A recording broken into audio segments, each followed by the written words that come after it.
A game that has been on my list of shame for several years. It's taken far too long than I would like to admit to play through Resident Evil 4.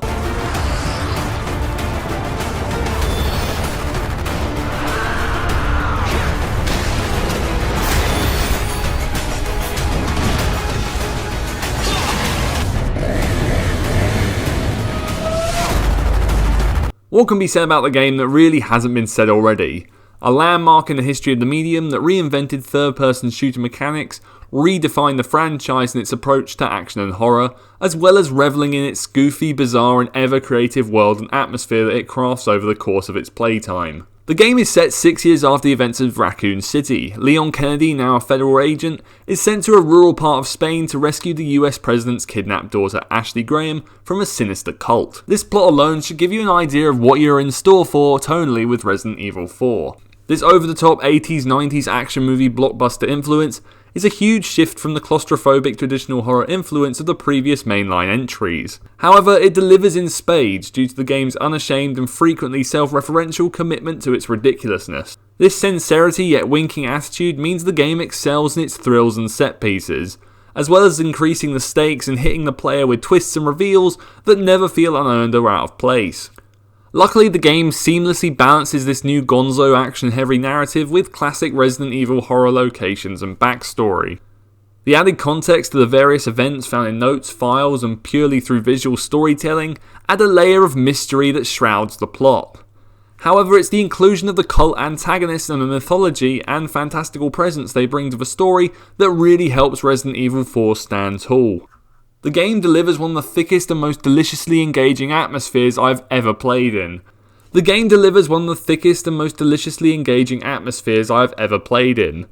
From the moment you step into the village and the discomforting, erratic and intense hordes of villagers descend upon Leon, all the way up until the explosive splatter-filled final boss encounter. A lot of this is due to the visual style and sound design. Though the game has certainly aged, though I did play the PS4 port so it still certainly holds up with a HD polish, the level of detail and appearances of the various levels and architecture within them are constantly varied and well structured. My personal favourite has to be the castle level, which luckily takes up a substantial amount of the game time. Its gargantuan outer walls and interior corridors, hidden rooms and puzzles drip in history, unpredictability and tension. Accompanied by the spine-tingling and erratic whispering chants of its enemy inhabitants, help hook you in with a haunting sense of intrigue. The opening village level is a suitably medieval-style blend of European and Western horror tropes that you naturally believe is in the same location as the large broken-down Egyptian-esque ruins found later on, as well as the industrial nightmare of the sewer and modern construction-style areas. The gameplay is very familiar to anyone that has played a third-person shooter, due to this basically being what it stole from.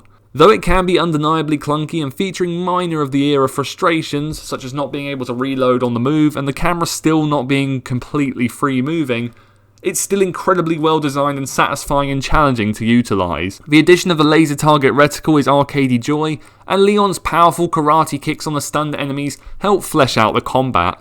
In terms of weapons and crafting, having played Resident Evil 2 and 3 remakes and Resident Evil 7, I was already very familiar with the accusation of weapons and crafting of healing items via the suitcase menu. It's simple, easy to use, and works for necessary quick alterations in desperate situations.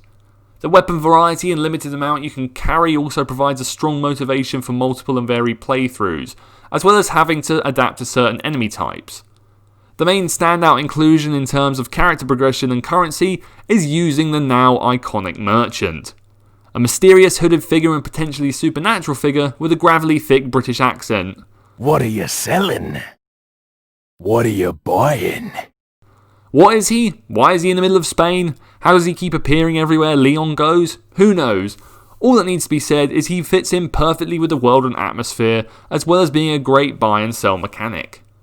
The game keeps up the challenge throughout, with relentless waves of memorable and creatively designed enemy types to constantly switch up your playstyle, as well as fun and tense boss encounters. The game has a thoroughly entertaining roster of characters. Leon balances gunslinging action hero cheese with dry wit and sarcasm to his situations. Ashley is essentially only a damsel in distress here, and is undeniably annoying at times with her frequent cries for help. Leon! Leon! Leon! Help! Help me, Leon! Help! However, there is a fun creative section where you play as her that emphasises stealth and puzzling over combat. Main antagonist Sadler is a gleefully ruthless panto villain, and his lackeys are the frequently remorseless tantrums of the small-statured Salazar, who appears child-sized with elderly features, and the hilariously angry and unhinged Krauser, who has an excellent whole chapter boss encounter. The merchant, who I have already mentioned, has a great presence, as does Ada Wong, who brings a glamorous badassery to her few appearances. Resident Evil 4 is a near-perfect blast of campy carnage, featuring a bonkers and brilliant storyline that blends action thrills with genuine fear and panic, with its relentless approach to combat, eerie atmosphere and grotesque blood and gore. Fully on board voice acting, a solid cast of characters to play as, utilising an undeniably revolutionary and still effective combat and gameplay system. Minor clunky elements aside, the acclaim and love is well deserved, and I'm so glad that I finally got round to playing through this. Thanks for watching the video, guys. I hope you enjoyed it. Let me know in the comments below if you've played Resident Evil 4 or what your favourite Resident Evil is. As always, please like, comment, subscribe, and I'll speak to you guys soon on the next video. Cheers.